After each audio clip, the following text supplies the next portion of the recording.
Ahlaki bir durum olmasından ziyade normal faturalara zaten atıyorum 70 liralık fatura geliyor 140 lira. Vergilendirmiş oranlar aşağı yukarı %50 %70 civarında. Yani bana şimdi 50 liralık bir fatura geliyorsa ben ödüyorum 150 lira. Tabii ki adaletli bir şey değil. Ama bu vergilerin artık düzeltilmesi gerekiyor yani. Bu özelleştirmeden kaynaklanan bir olay. Şimdi zamanında böyle bir şey yoktu. Devlet ne öngörüyorsa o zaman Türkiye Elektrik Kurumu vardı. Devlete ait. O zamanki vergi oranları devlet ne belirlerse onu alıyorlardı. Ama şu anda o oranlar uçmuş gidiyor. Çünkü özel sektör ne belirlerse kendi bedelini alıyor yani.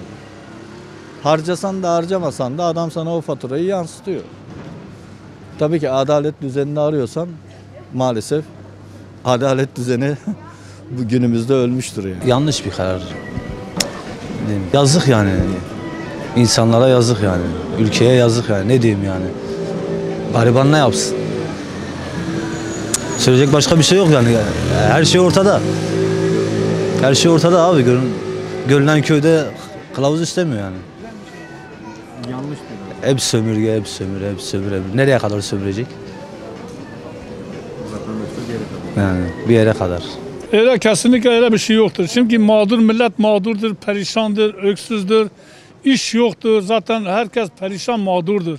Zaten bu elektrik davasında millet zaten cebinde parası yok. Bak bir tane elektrik davasında ben Safaköy'de oturmuyorum. Bir tane vatandaş benim kimliğimi almış, kullanmış.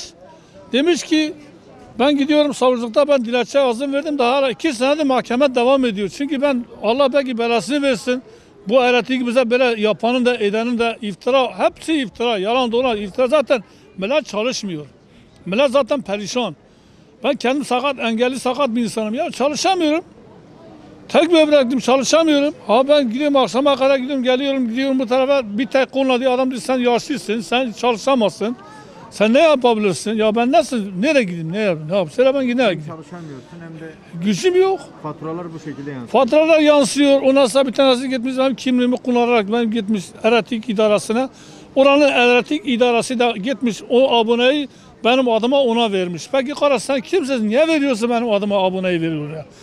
Ben zaten elektriğimi ödemiyorum, suyumu ödemiyorum, doğal gazı ödeyemiyorum. Zaten mağdurum, perişan durumdayım. Yani hiçbir şey yok ki. Millet zaten felaket üstüne felaket ya.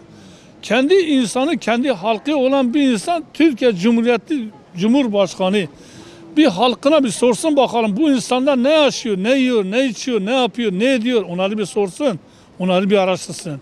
Mağdur olan insanlarıyla kendi halkının insanına gelip kimlik soruyor. Bir yabancı insanlar gelip polis sen gel bunu falan kasın kimliği gelip soruyor musun? Soramıyorsun. Neden? Çünkü ancak kendi insanını soruyor. Önce bir kendi insanı halkına ekmek ver, önce bir halkına yardım et, önce bir halkına sahip çık. Önce bu pahalılığı, bu ızdırabı, bu çileyi, bu mağdurluğu insanın üzerine kaldır. Hepsi birbirine, o ona küfür ediyor, o ona bağırıyor, o ona kızıyor, o ona şey yapıyor. Bu böyle olmaz. Okuma bedeli vatandaştan alınıyor. Yani 40 lira, 50 lira gibi bir okuma bedeli var.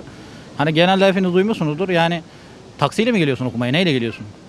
Bir kişi, 10 kişi, bir tane görevli 10 hane geçse 400 lira para yapıyor en basiti. Adam bir günde 2 maaşını çıkartıyor. Geriye kalan parayı ne yapıyorlar? Cebe. Yani bir okuma bedeli 30 lira 40 lira olmaz. Dediğiniz gibi bir de artık kendi masraflarını da vatandaşın sırtına yıktılar. Vatandaş ne yapsın yani?